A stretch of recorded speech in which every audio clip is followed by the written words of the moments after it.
السلام علیکم ورحمۃ اللہ وبرکاتہ ان الحمد للہ نحمده ونستعینه ونستغفره ونؤمن به ونتوکل علیہ ونعوذ باللہ من شرور انفسنا ومن سیئات اعمالنا من یهده اللہ فلا مضل له ومن یضلل فلا هادی له واشهد ان لا الہ الا اللہ واشهد ان محمدا عبده ورسوله اما بعد فقال الله تعالى في كلامه المجيد والفرقان الحميد فأعوذ بالله من الشيطان الرجيم بسم الله الرحمن الرحيم سارعوا إلى مغفرة من ربكم وجنة عرضها السماوات والأرض أعدت للمتقين. تعریف و توصیف حمد و ستائش بزرگی اور کبریائی اس وحدہ لا شریک کے لیے جو یکوتن ہے اس کائنات کا خالق و مالک ہے، اور اس کے بعد انگنت بے شمار درود و سلام سب سے آخری نبی سید المرسلین شافی محشر ساقی کوثر احمد مصطفیٰ محمد مصطفیٰ صلی اللہ علیہ وسلم کے ذات گرامی پر اللہم صلی علی محمد وعلی آل محمد کما صلیت علی ابراہیم وعلی آل ابراہیم انک حمید مجید اللہم بارک علی محمد وعلی آل محمد کما بارکت علی ابراہیم وعلی آل ابراہیم انک حمید مجید رب اشرح لي صدري يسر لي امري واحلل عقدة من لساني يفقهوا قولي ربي زدني علما ربي زدني علما ربي زدني علما. اللهم انك عفو تحب العفو فاعف عني. اللهم انك عفو تحب العفو فاعف عني. اللهم انك عفو تحب العفو فاعف عني. الحمدللہ آج رمضان المبارک کے آخری عشرے کی یہ تیسری طاق رات ہے جس میں ہم لوگ جاگتے ہیں تاکہ ہم اس رات میں عبادت کر کے اللہ رب العالمین کو راضی کر لیں، وہ عمل وہ عبادت کر لیں کہ جس بنیاد پر اللہ رب العالمین قرآن میں جیسا کہ کہتا ہے کہ اس رات میں اگر کسی بندہ مومن نے عبادت کر لی تو اللہ رب العالمین اسے 1000 مہینے عبادت کرنے کا ثواب دے گا. اللہ رب العالمین سے دعا کہ اللہ رب العالمین ہماری اس رات کے جاگنے کو، قرآن پڑھنے کو، نماز پڑھنے کو اور تیرے دین کے لیے امر بالمعروف اور نہی عن المنکر کی جو باتیں ہونے والی ہے، اللہ رب العالمین اس باتوں کے نتیجے میں تو ہمیں عبادت کا ثواب عطا کر دینا. اور اللہ رب العالمین جیسا کہ تو نے وعدہ کیا ہے کہ تو اس رات میں عبادت کرنے والوں کو قبول فرماتا ہے، اس رات کے اندر فرشتوں کو نازل کرتا ہے. اے اللہ رب العالمین فرشتوں کے ذریعے تو ہمارا نام اپنے مقرب بندوں کے اندر لکھ لینا. آمین تقبل یا رب العالمین. آج عنوان جو میں آپ کے سامنے رکھنا چاہتا ہوں وہ ہے جنت اور جنت میں جانے والے کون.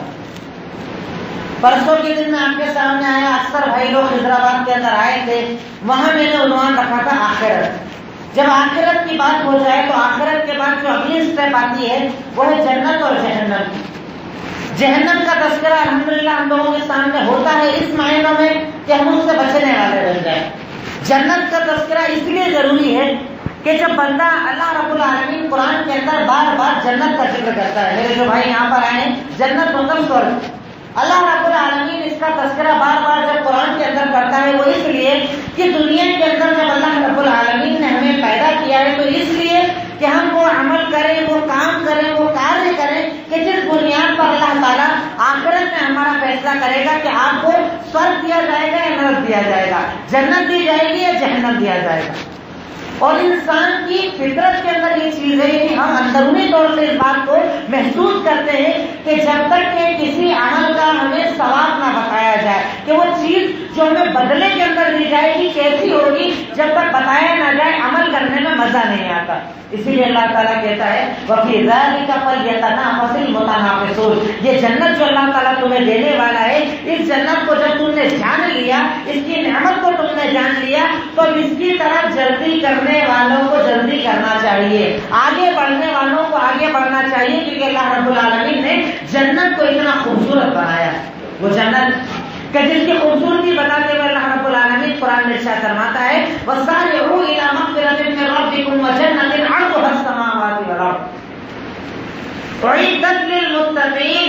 اللہ رب العالمین قرآن پاک میں ارشاد فرماتا ہے کہ تم لوگ دوڑو، جلدی کرو، اس جنت کی طرف کہ جس کی چوڑائی آسمانوں اور زمینوں سے زیادہ ہے. یعنی آسمان جو اتنا چوڑا نظر آتا ہے، آج سائنس کے جاننے والے ہمیں بتاتے ہیں کہ یہ دنیا اتنی بڑی ہے.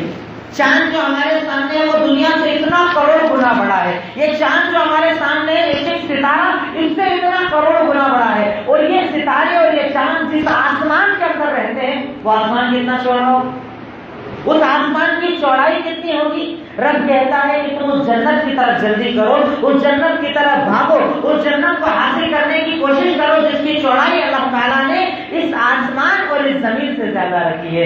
اتنا چوڑا جس جنت کو بنایا ہے، جو جنت چاروں طرف پھیلی ہوئی ہے، جو جنت نعمتوں سے بھری ہوئی ہے، رب کہتا ہے اس جنت کی طرف جلدی کرو، اس جنت کی طرف دوڑو. اللہ رب العالمین نے یہاں تک کہ اللہ کے نبی ارشاد فرماتے ہیں، صحیح بخاری کی روایت ہے، ان فی الجنت شجرہ، جنت کے اندر ایک ایسا جھاڑ ہے، لو یحیب الراکب فیہا مئۃ سنہ، اگر کوئی گھڑ سوار اس کے سائے کے نیچے، اس کے سائے کو یہاں، یعنی جتنا بڑا سایہ ہوتا ہے اس سائے کو کراس کرنے کے لیے اگر کوئی گھوڑے پر سواری کرے 100 سال چلتا رہے گا تب بھی سایہ اس کا ختم نہیں ہوگا.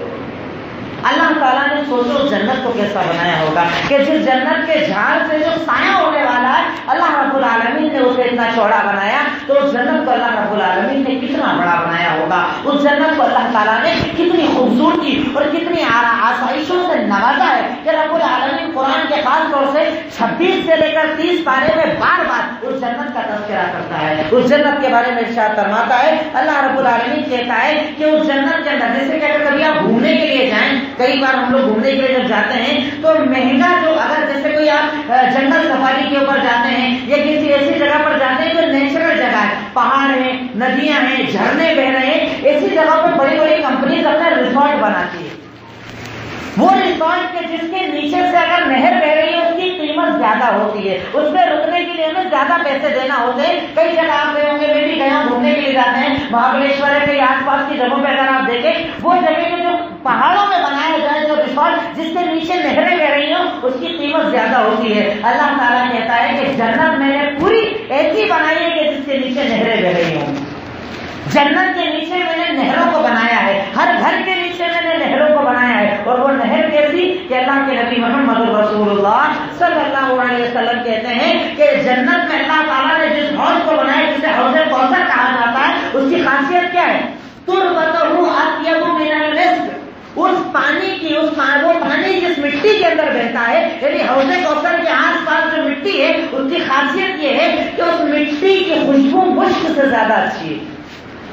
اس پانی کی خاصیت احلی من العسل، رب العالمین نے اس پانی کو شہد سے زیادہ میٹھا بنایا ہے. اور اس کو اگر اس کی دیکھنے میں وہ پانی کیسا ہے تو کہا اب یہ جو بیاض ملل، جو تم لوگ دودھ پیتے ہو دودھ سے زیادہ سفید اللہ رب العالمین نے اس پانی کو بنایا ہے. سوچو وہ نہر کیسی ہوگی، اس نہر کی خوبصورتی کیسی ہوگی، اس نہر کو اللہ تعالیٰ نے کتنا پیارا بنایا ہے. اگر جنت کی میں نعمتوں کی بات کروں تو قرآن میں اللہ تعالیٰ بار بار جنت کے محلوں کا جب ذکر کرتا ہے کہ میں نے جنت کے اندر محل بنایا ہے، رب کہتا ہے کہ میں نے ایسے بنا گویا کہ کٹے ہوئے موتی جو تم تمہارے سامنے دیکھتے ہو، بڑے بڑے موتیوں کو کاٹ کر اللہ رب العالمین نے جنت کے محلوں کو بنایا ہے. جنت کی ایک ایک چیز کے اللہ تعالیٰ تذکرہ کرتا ہے. کہیں کہتا ہے کہ وہ جنت جس کے اندر تم جاؤ گے، اللہ پوری موزونہ، جس بستروں پر تم بیٹھو گے بستروں کو اللہ تعالیٰ نے دیباج سے بنایا ہے، موٹے موٹے ریشم سے بنایا ہے.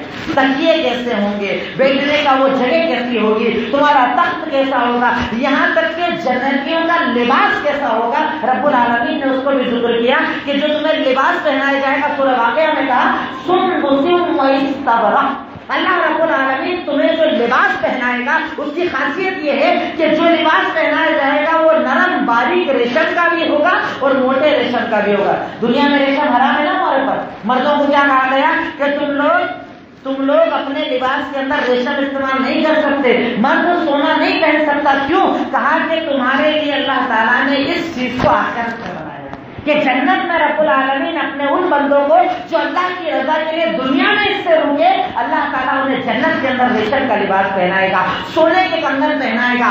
یہاں تک کہ وہ شراب جو دنیا کے اندر حرام ہے، اس شراب کو جس کو اللہ رب العالمین نے دنیا میں حرام کیا ہے، آخرت کی خاصیت کہ آخرت کے اندر وہ شراب بھی دی جائے گی. فرق صرف اتنا ہے کہ یہاں شراب پی کر آدمی بہت جاتا ہے، وہاں بہکے کا نہیں۔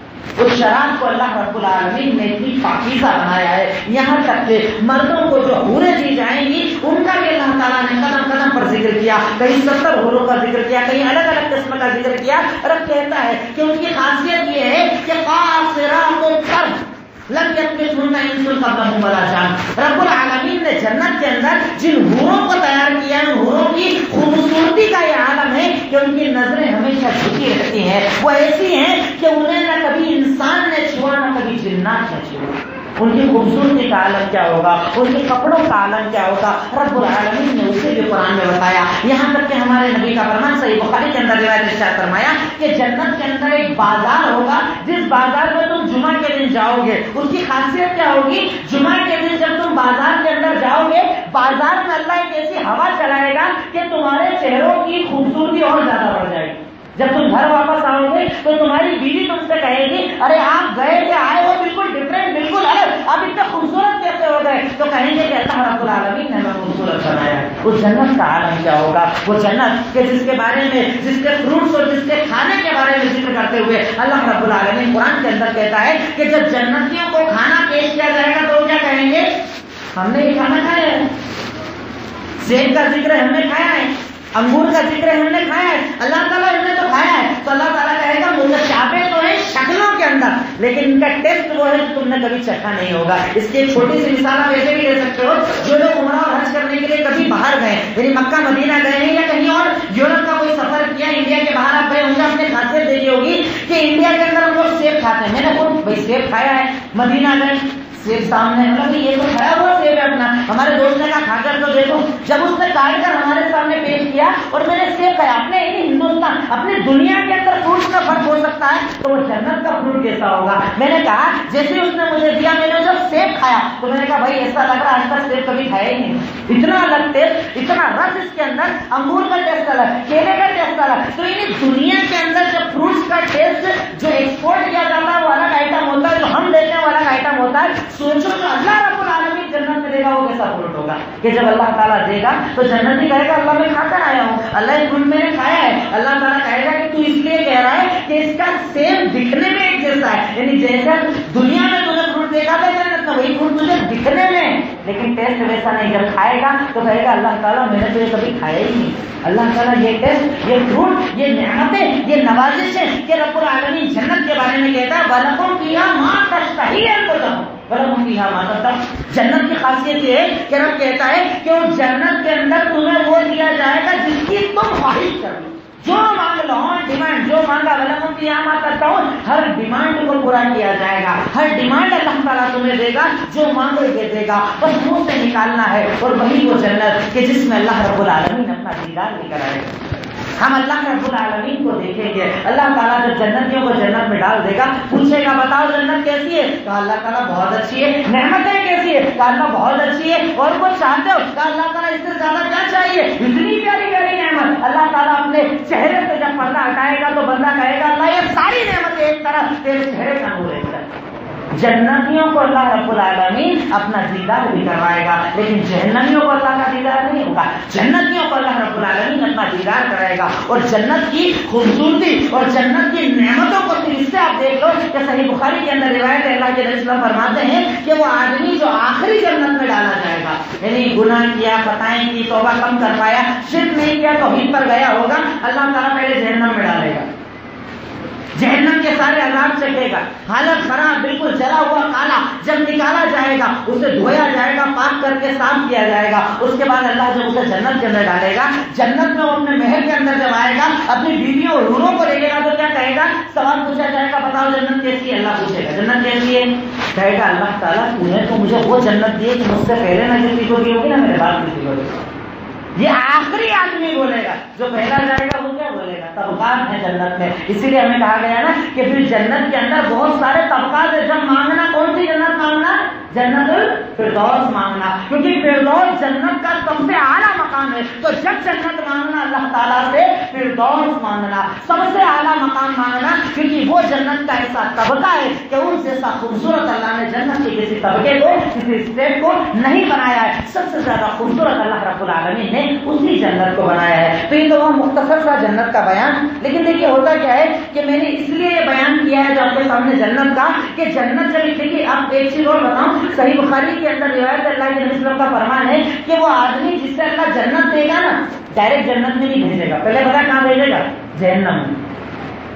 پہلے جہنم کا اس کو دورہ کروایا جائے گا، جہنم، آگ، اس کا عذاب سب کچھ دیکھے گا، اس کے بعد اللہ جنت دے گا. مقصد کیا کہ جب عذاب دیکھ کر آئے گا تو نعمتوں کی قدر ہو جائے گی. ہمارے یہاں دیکھیے نا، جو غریب سے امیر ہوتا ہے وہ کتنا پیسہ دیکھ دیکھ کے خرچ کرتا ہے، سوچ سوچ کے خرچ کرتا ہے. نہیں، اپن نے کمایا ہے، محنت کی ہے، اڑا نہیں سکتے، ایسے سے ختم نہیں کر سکتے، وہ آدمی سوچتا ہے. لیکن جس کو پراپرٹی بات زیادہ سے میری حرام کاری، ادھر ادھر فضول خرچیوں میں اڑانا، ہر چیز میں اڑائے گا. کیوں؟ کسی سے نعمتوں کا احساس نہیں ہے. اس لیے اللہ تعالیٰ جنتی کو جنت دینے کے پہلے جہنم دکھائے گا، اور اسی کے اپوزٹ جہنمی کے عذاب کو بڑھانے کے لیے جہنمی کو اللہ پہلے جنت دکھائے گا.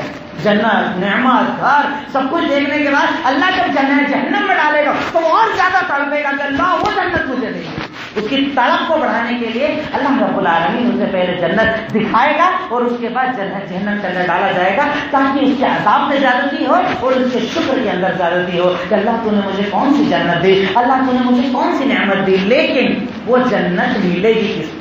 مسئلہ یہ ہے، سوال یہ ہے کہ جنت کا حقدار کون ہوگا؟ جنت میں جائے گا کون؟ وہ جو 2 نمبر کا دھندا بھی کرے، بڑا بنگلہ بھی بنائے، لون پر گاڑی بھی چلائے، ساری حرام کاریاں کرے، بیوی کے علاوہ 4 عورتوں سے رشتے بنائے، ساری حرام کاری کرے، اور اس کے بعد وہ جنت میں چلے جائے تو جنت ان کو ملنے والی ہے. جنت ان کو ملے گی جو اپنے دنیا کو جہنم سمجھے گا، تکلیف میں رہے گا. اللہ ان کو جنت دینے والا ہے کہ رب نے جو حلال کیا اسے میں مانوں گا، چاہے میرے جسم کو تکلیف آ جائے، چاہے میرے مال پر تکلیف آ جائے. میرے رب نے جو حلال کیا اسی پر عمل کروں گا، چاہے میرا آدھا پیٹ بھوکا رہے اور آدھا کھاتا ہوں، لیکن میں حلال پر عمل کروں گا، حرام سے بچوں گا. رب ایسے لوگوں کو جنت دینے والا ہے، کیونکہ یہ دنیا امتحان ہے، یہ دنیا آزمائش ہے. اس دنیا کے اندر جب آپ کو ہمیں بھیجا گیا تو رب العالمین قرآن کے اندر کہتا ہے کہ ہم نے تمہیں دنیا میں کیوں بھیجا؟ لِنَبْلُوَكُمْ أَيُّكُمْ أَحْسَنُ عَمَلًا. ہم نے دنیا میں اس لیے بھیجا ہے کہ ہم چیک کریں عمل کے اعتبار سے اچھا کون اچھا عمل کر کے آتا ہے. کیوں؟ إِنَّا هَدَيْنَا السَّبِيلَ إِمَّا شَاكِرًا وَإِمَّا كَفُورًا. ہم نے تو راستے دونوں کھول دیے ہیں، یہ حلال کا ہے، یہ حرام کا ہے، تجھے اختیار بھی دیا. انسان کو اللہ نے مجبور نہیں کیا. کچھ ہمارے فرقے آج کل چل پڑے ہیں جو انسانوں کو، مسلمانوں کو گمراہ کرنے والے کو کہتے ہیں نا کہ بھئی انسان کو مجبور ہے، تقدیر پر کیوں ایمان رکھتے ہو؟ اللہ نے انسان کو مجبور نہیں کیا، اللہ نے انسان کو آسان کیا، آزاد چھوڑا ہے. حلال بھی بتا دیا، حرام بھی بتا دیا، تمیز دے دی. آج ہمارے سامنے کتنے مذاہب موجود ہیں، آج ہمارے سامنے کتنے دھرم موجود ہیں. رب کہتا ہے کہ میں نے تجھے عقل دی ہے. میں اکثر کہتا ہوں اپنے ہر بھائیوں سے بھی کہوں گا کہ آج مثال کے طور پر آج میں اگر مجھے ابھی گھر کے اندر اسٹاک کرنے کے لیے گیہوں خریدنا ہے، کتنی دکان چیک کرتے ہیں؟ کم سے کم 2 جگہ تو چیک کرتے ہی ہیں. بھئی ریٹ جہاں کا صحیح ہوگا، مال جہاں کا اچھا ہوگا، وہاں گیہوں بھریں گے. کتنے دن کا گیہوں؟ 1 سال کا گیہوں. لیکن میری 60 سال کی زندگی میں نے کہاں لگائی؟ پاپا نے کیا کر لیا، ممی نے کیا کر لیا. نہیں، یہ اس کے لیے اس ایشور نے، اس اللہ نے، اس خالق، اس مالک نے ہمیں دنیا کے اندر نہیں بھیجا کہ آپ جب ذرا سے پیسے کا مال خریدنے کے پہلے 3-4 جگہ چیک کرتے ہو تو اتنی بڑی زندگی کیسے لگا دیتے ہو. ایک بار غور تو کرو، جو میں عمل کر رہا ہوں کیا وہ صحیح ہے؟ میرے سامنے ہندو بھی ہے، میرے سامنے سکھ بھی ہے، میرے سامنے عیسائی بھی ہے، میرے سامنے مسلمان بھی ہے. سب کے اپنے دھرم، سب کی اپنی تعلیمات، سب کی اپنی کتابیں. کم سے کم ایک بار اسٹڈی کر کے اپنے آپ کو تو سکون دے دو کہ ہاں میں سچا ہوں.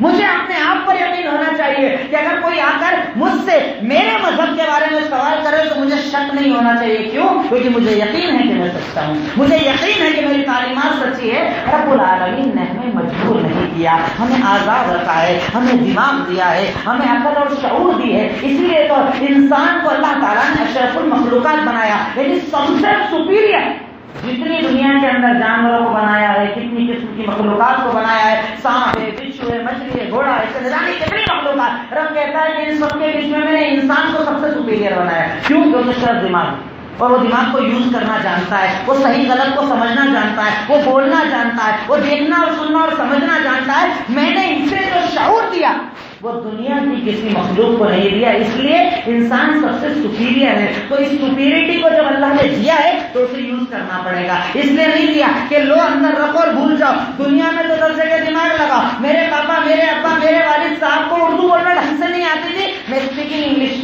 میں انگلش کے اندر بات کرتا ہوں، فلوئنٹ بولتا ہوں۔ کیوں؟ نوکری ہے، کاروبار ہے، پیسہ ہے، سیلری ہے، لیکن دین میں نے کتنی محنت کی؟ نہیں صاحب ہمارے ابا کرتے تھے، ہم کرتے ہیں، ارے ہمارے دادا یہی کرتے چلے جا رہے ہیں، ہمارے خاندانوں سے یہی چلا آ رہا ہے۔ نہیں، آپ نے دنیا کے اندر اپنی لائن چینج کی تو آپ کو دین کے اندر بھی لائن چینج کرنے کا حق اللہ رب العالمین نے دیا ہے، سوچنے کا، سمجھنے کا، شعور کا۔ تو بات میں کر رہا تھا کہ اللہ تعالیٰ جنت کن کو دے گا، جنت کے مستحق کون ہوں گے، جنت کے اندر کون لوگ جائیں گے، یا وہ کون لوگ ہیں کہ جن کی صفات کو، جن کی کوالٹیز کو اللہ تعالیٰ نے قرآن کے اندر ذکر کیا ہے کہ یہ لوگ جنتی، یہ لوگ جنتی، یہ لوگ جنتی۔ اللہ تعالیٰ نے نام نہیں دیا، اللہ تعالیٰ نے جماعتوں کا نام نہیں دیا، اللہ تعالیٰ نے فرقوں کا نام نہیں دیا، اللہ رب العالمین نے ان کی کوالٹی بتائی۔ سب سے پہلے اللہ تعالیٰ ارشاد فرماتا ہے سورہ ذاریات کے اندر، ان المتقین فی جنات وعیون، یقیناً جو مومنین ہیں وہ جنت کے اندر رہیں گے، نہروں کے اندر رہیں گے۔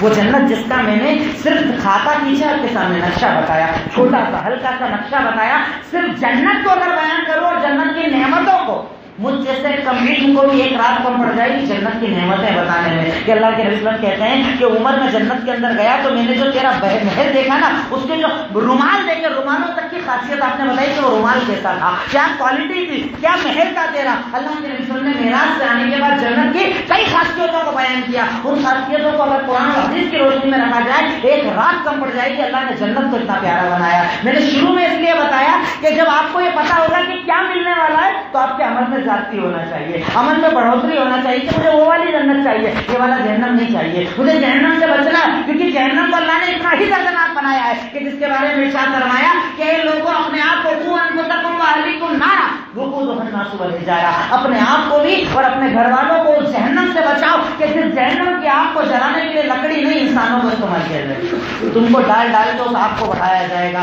اس جنت کی تپش کو بتاتے ہوئے ارشاد فرمایا کہ اس جنت کی اگر آگ کی ایک چنگاری دنیا کے اندر گر جائے، جتنی ہری چیزیں وہ ختم ہو جائے، سب جل کر راکھ ہو جائے۔ وہ جہنم کہ جس کے بارے میں ارشاد فرمایا اس میں جو سانپ اور اژدہے ہیں، اگر وہ دنیا کے اندر پھونک دے زمین میں غلہ پیدا ہونا بند ہو جائے، اتنا زہر اللہ رب العالمین نے سانپ اور اژدہوں کے اندر ڈالا ہے۔ تو ایک مومن کو اس کے لیے کوشش کرنا چاہیے اور اس سے بچنا چاہیے۔ تو جنت میں جانے والے کون؟ سورہ ذاریات اللہ رب العالمین کا فرمان، اللہ نے ارشاد فرمایا ان المتقین فی جنات وعیون، یقیناً ایمان والے جو متقی ہیں وہ جنتوں اور نعمتوں کے اندر رہیں گے۔ کون ہے جنتی؟ اللہ تعالیٰ ارشاد فرماتا ہے کانوا قلیلا من اللیل ما یہجعون، جنت میں کون جائیں گے؟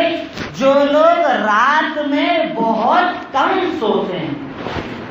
ہم لوگ کتنی بجے سوتے ہیں؟ رات کو 2 بجے، اٹھتے کتنی بجے؟ 8 اور 9 بجے۔ اللہ تعالیٰ کیا کہہ رہا ہے؟ جہاں تو نفل عبادت کی بات کی جا رہی ہے اور ہم کو تو فرض کے پتہ نہیں ہوتا۔ رمضان آئے گا ہم فجر کی نماز ضرور پڑھیں گے، رمضان آ گیا نا، سحری کے بعد نماز پڑھنا ہی پڑھنا ہے، نیند کتنی بھی آ جائے نماز کے بنا نہیں سونا ہے۔ کیوں؟ کیونکہ ہم تو رمضانی مسلمان ہیں نا۔ بھائی عید کے دن دیکھ لیجیے گا آپ کتنے لوگ نظر آئیں گے آپ کو فجر کی صف میں، اور ہم کو جنت چاہیے، ہمیں یقیناً جنت یہ کہتا ہے جنت میں جانے والے وہ قلیلا من اللیل ما یہجعون، جو رات کے اندر بہت کم سوتے ہیں، یعنی تھوڑی دیر سوتے ہیں پھر تہجد کی نماز پڑھتے ہیں۔ تہجد میں اس وقت کہ جس وقت کے بارے میں صحیح بخاری اللہ کے رسول کا فرمان کہ رات کی اس وقت کی یہ خاصیت ہے کہ تم اس وقت کے اندر اٹھ کر کیوں دعا مانگا کرو کہ رب العالمین آسمان کل رب ینزل ربنا تبارک و تعالی کل لیلۃ الی سماء الدنیا حین یبقى ثلث الليل الاخیر، اللہ رب العالمین ہر رات کے آخری تیسرے حصے کے اندر آسمان دنیا پر آ جاتا ہے، اس آسمان پر آ جاتا ہے اور کیا کہتا ہے؟ الا من مستغفر فاغفر له، ہے کوئی معافی مانگنے والا میں اسے معاف کر دوں، ہے کوئی سوال کرنے والا میں اس کے سوال کا جواب دے دوں، ہے کوئی اپنے مسئلے اور دعائیں مانگنے والا میں اس کی دعاؤں کو قبول کر لوں۔ اور اس وقت ہم سوئے پڑے ہوتے ہیں، تہجد میں بھی سوئے ہیں، اور اس کے بعد نماز کا وقت ہوتا ہے جو فرض نماز ہے، وہ نماز کہ جس کو اللہ رب العالمین نے ہر مومن پر فرض کیا کیا ہے، اس نماز میں بھی ہم سوئے پڑے رہتے ہیں، کہاں سے اللہ جنت دے گا، کہاں سے اللہ تعالیٰ راضی ہوگا؟ تو مومن وہ کہ صرف رمضان میں نہیں، رمضان کے بعد بھی اس کی عادت فجر کی نماز کی، ظہر عصر مغرب عشاء، اور اس کے ساتھ ساتھ کچھ وقت تہجد کی بھی عادت ہونا چاہیے۔ تہجد کی یہ خاصیت ہے کہ اس نماز کی یہ خاصیت ہے کہ اس نماز میں بندہ مومن سچے دل سے جو دعا مانگ لے، حلال دعا اللہ کبھی رد نہیں کرتا ہے۔ تہجد کی خاصیت ہے۔ لوگ پریشان ہیں نا، اولاد کے لیے بھٹکتے ہیں، کاروبار کے لیے بھٹکتے ہیں، یہ کر لیں گے وہ کر لیں گے، 100 کلومیٹر کا سفر کر لیں گے، لیکن تہجد کی نماز نہیں پڑھیں گے، کیونکہ تہجد کی خاصیت اللہ تعالیٰ کہہ رہا ہے کہ جنتی وہ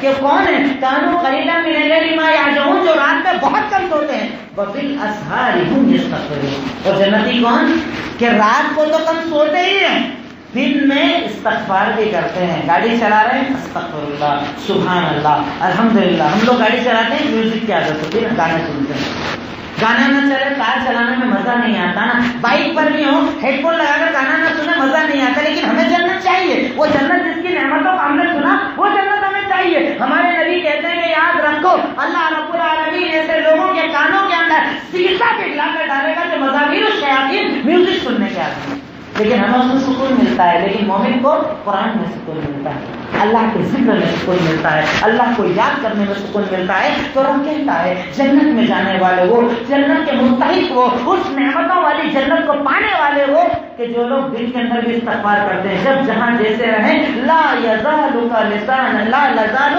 لسان کا رطب بذکر اللہ، برابر ہر وقت ہر جگہ تیری زبان اللہ کے ذکر سے گیلی ہونا چاہیے۔ سبحان اللہ، الحمدللہ، اللہ اکبر، اللہ تو بڑا ہے، اللہ تو معاف کرنے والا ہے، اللہ تو عطا کرنے والا ہے، یعنی اللہ کو یاد کرنے رہنے والے۔ رب کہتا ہے وبالاسحار هم یستغفرون۔ اور تیسری چیز بتائی، وفی اموالہم حق للسائل والمحروم۔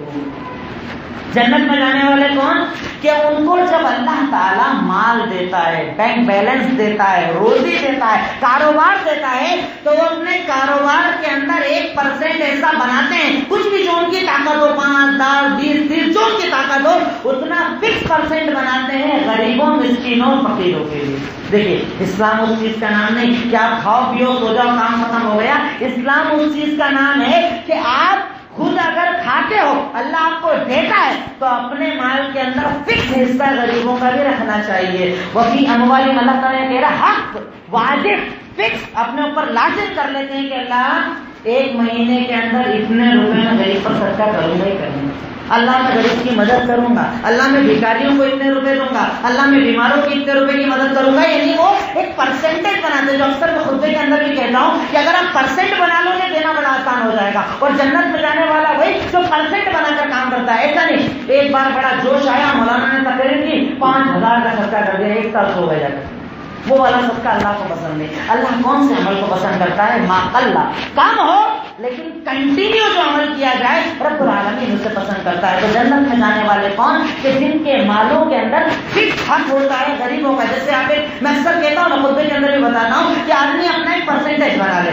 روزانہ ایک غلہ بنا لے، روزانہ میرے گھر کی طرف سے 100 روپے میں اس کے اندر ڈالوں گا، 50 ڈالوں گا، 20 ڈالوں گا، 10 ڈالوں گا، جو میری طاقت ہے۔ اب آپ نے فکس اماؤنٹ بنا لیا، پورے مہینے آپ کا پورا گھر اس غلے کے اندر پیسے ڈال رہا ہے، مہینہ ختم ہوا، غلہ کھولا، 1000 روپے، 2000 روپے، 5000 روپے، 10000 روپے۔ اب یہ 10000 کس کے لیے جمع کیے ہیں؟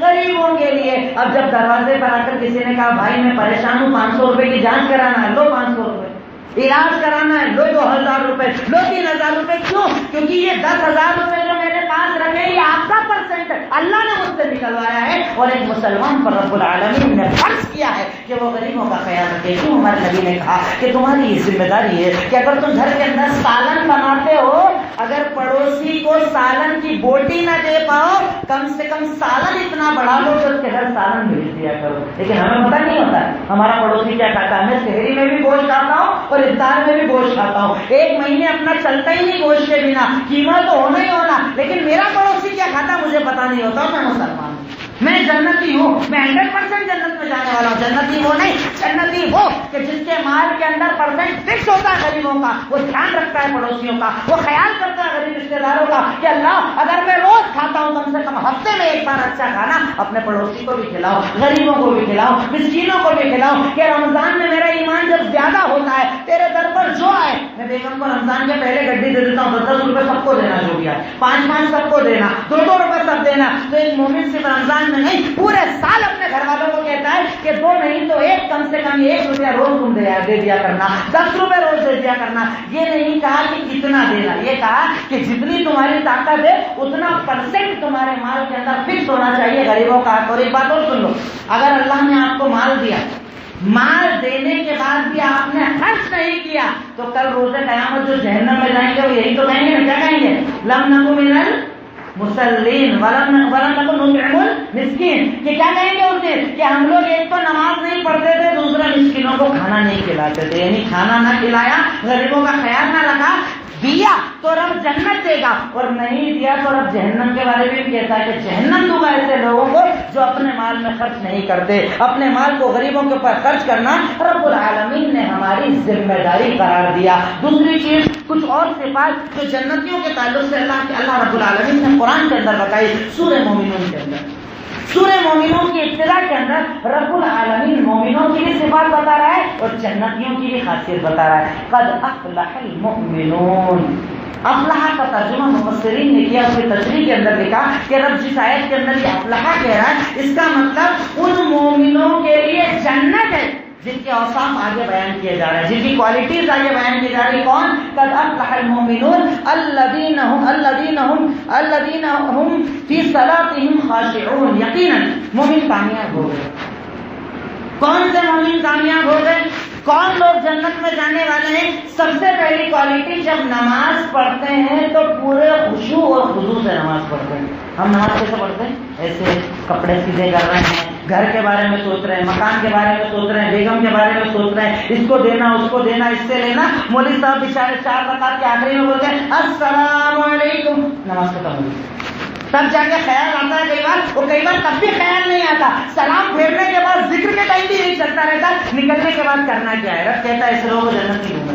جنت ان کو دوں گا جو مسجد کے باہر اپنے مسئلے چھوڑ کر آتے ہیں. جب مسجد میں آتے ہیں تو کیسے آتے ہیں؟ صحیح بخاری کی حدیث کو پڑھ کر آتے ہیں کہ اللہ کے نبی کا فرمان مل احسان، احسان کیا ہے؟ تو آپ نے ارشاد فرمایا ان تعبد اللہ کأنک تراہ فإن لم تکن تراہ فإنہ یراک. اللہ کی عبادت ایسے کر گویا تو اللہ کو دیکھ رہا، اور اگر یہ نہ سوچ سکتا ہے تو ایسے سوچ اللہ تجھے دیکھ رہا.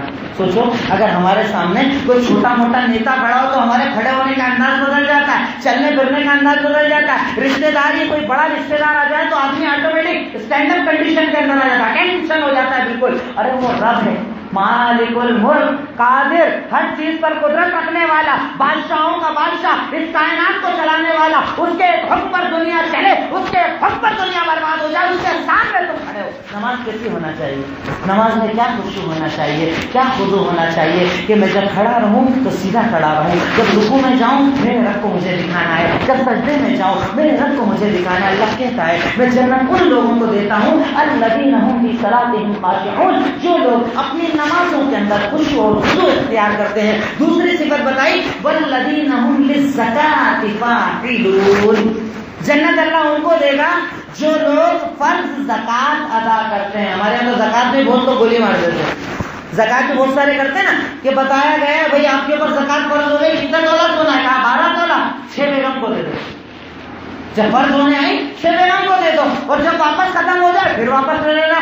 6 ہو گیا نہ اس پہ زکات نہ تم پر زکات. سوچو دل اپنے دل کو ایک بار سمجھا رہے ہو، کس کو دھوکہ دے رہے ہو؟ اللہ تعالیٰ کو دھوکہ دے رہے ہو، اللہ کے سامنے ہلا کر رہے ہو. وہ اللہ جو اپنے بارے میں کہتا ہے کہ علیم بذات الصدور، میں تو تیرے سینے کے حال کو جاننے والا ہوں. بولنے والی بات چھوڑ، دکھانے والی بات چھوڑ، اس سینے کے اندر جو راز ہے میں تو اسے بھی جاننے والا ہوں، مجھ سے چھپا رہا ہے، مجھے دھوکہ دے رہا ہے۔ تو رب کہہ رہا ہے میں جنت ان لوگوں کو دوں گا جو لوگ زکات ادا کرتے ہیں۔ زکات کسے کہا جاتا ہے؟ جب آپ کے پاس نصاب کے برابر مال ہو جائے، 7.5 تولہ سونا، 52.5 تولہ چاندی یا اس کے برابر سونے کے برابر پیسہ اگر آپ کے پاس رکھا ہے، سال پورا گزر گیا، 2.5% فکس آپ کو غریب کو دینا ہے۔ یہ آپ کی چاہت سے نہیں چلتا، یہ آپ کی سوچ سے نہیں چلتا، اللہ نے فکس کر دیا ہے کہ اگر 7.5 تولے سونے کے اوپر سونا ہے یا اتنا پیسہ کیپٹل بزنس کے اندر لگا ہے، چاہے مکان پلاٹ کہیں پر بھی لگا ہے، رہنے والی پراپرٹی کے علاوہ اگر انویسٹمنٹ ہے، 7.5 تولہ سونے کے اوپر جہاں قیمت ہو جائے، آپ کو 2.5% زکات نکالنا ہے۔ زکات کس کو دینا ہے؟ غریب کو، فقیر کو، مسکین کو، قرضدار کو، رشتہ دار کو، پڑوسیوں کو، یعنی جو پریشان حال آپ کے سامنے ہے اسے زکات ادا کرنا آپ پر فرض قرار دیا گیا۔ اگر کوئی انسان، کوئی مومن، کوئی کلمہ پڑھنے والا کلمہ پڑھنے کے بعد زکات ادا نہ کرے تو وہ جنتی نہیں ہو سکتا، وہ جنت کا مستحق نہیں ہو سکتا۔ اس کے بعد ایک بڑی اہم بات بتائی جا رہی ہے، والذین هم عن اللغو معرضون، جو ہماری زندگی کا ایک حصہ ہے، وہ لوگ جو فضول کی باتیں کرنے سے بچتے ہیں۔ ہمارے یہاں ٹائم پاس، مومن کے پاس ٹائم ہی کہاں ہوتا ہے پاس کرنے کے، مومن کے پاس ٹائم نہیں ہوتا، لیکن جو فاسق ہوتا ہے اس کے بعد بڑا ٹائم ہوتا ہے، رات میں 2 بجے تک ٹائم پاس کرتا ہے، وہ 3 بجے تک ٹائم پاس کرتا ہے اور آگے بستر پر ایسا سوتا ہے کہ صبح کا اس کو پتہ نہیں چلتا۔ مومن کے پاس ٹائم نہیں ہوتا اور فاسق کے پاس ٹائم بہت ہوتا ہے۔ رب کہتا ہے میں جنت انہیں دوں گا جو فضول کی باتیں نہیں کرتے۔ ارے اسلام کی تو یہ خاصیت ہے کہ اس نے تو مذاق میں بھی جھوٹ بولنے سے منع کیا۔ اللہ کے رسول ارشاد فرماتے ہیں ویل لہو ویل لہو ویل لہو، جہنم ہے جہنم ہے جہنم ہے اس کے لیے۔ کس کے لیے؟ کہ وہ انسان جو اپنے آس پاس رہنے والوں کو ہنسانے کے لیے جھوٹ بولتا ہے، ایسا جھوٹ بولنے والا بھی جہنم میں جائے۔ اللہ کے نبی نے اسے جہنم میں قرار دیا، ٹائم پاس کرنے کے لیے، فضول وقت ضائع کرنے کے لیے۔ ارے وقت جو اللہ نے دیا ہے، عمر جو اللہ نے دی ہے، جوانی جو اللہ نے دی ہے، یہ اللہ کی نعمت ہے، اسے رزق کی تلاش کے لیے لگاؤ، حلال کاموں کے لیے لگاؤ، نماز کے لیے لگاؤ۔ کیوں ہمارے نبی کا فرمان ہے، آپ کا طریقہ تھا کہ عشاء کے بعد آپ نے بات چیت کرنے سے منع کر دیا، منع کرتے تھے۔ دین کی بات چیت کرنا ہے، دین سکھانے سمجھانے کی بات چیت کرنا ہے، کوئی مشورہ کرنا ہے، اس کے علاوہ کہا جائز ہی نہیں۔ آدمی عشاء بعد مغرب بعد کھانا کھاؤ